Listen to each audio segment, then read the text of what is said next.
Mga kapatid, umuwing champion si Melvin Jerusalem at pinakita na naman sa mundo ang tikas ng Pinoy sa boxing. Nasa frontline ng balitang yan, si Marty Bautista.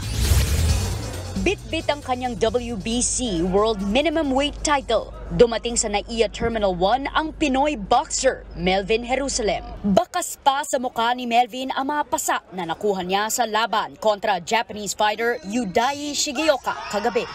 Nanalo siya via split decision matapos ma-knockdown ng 2 beses ang kalabang Hapon. Isa sa 3rd round at isa pa sa 6th. Dream belt daw ni Melvin ang minimum weight title. Sinubukan na niya itong makuha noong 2017 pero nabigo siya noon. So ngayon, binigay ulit sa atin, binigay sa Panginoon. Kaya pagsisikapan ko talaga na mahawakan ko ng matagal itong belt na to.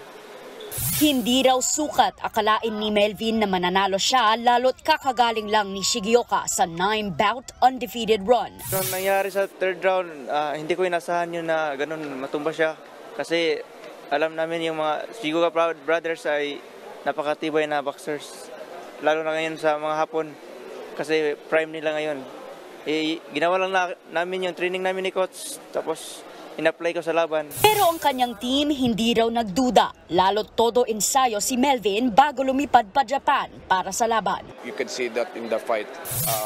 Handle ni Melvin yung kalaban niya. Kahit, heavily favored si yung Japanese boxer. But yung laban na 2 beses na patumba ni Melvin and he was winning convincingly.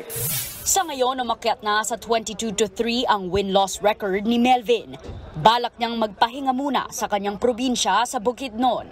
Nagbabalita mula sa Frontline, Marty Bautista, News 5. What's up mga kapatid? It's your sports tito Mike Reyes. Huwag magpahuli sa mga umaaksyong bakbakan at harapan sa loob at labas ng bansa.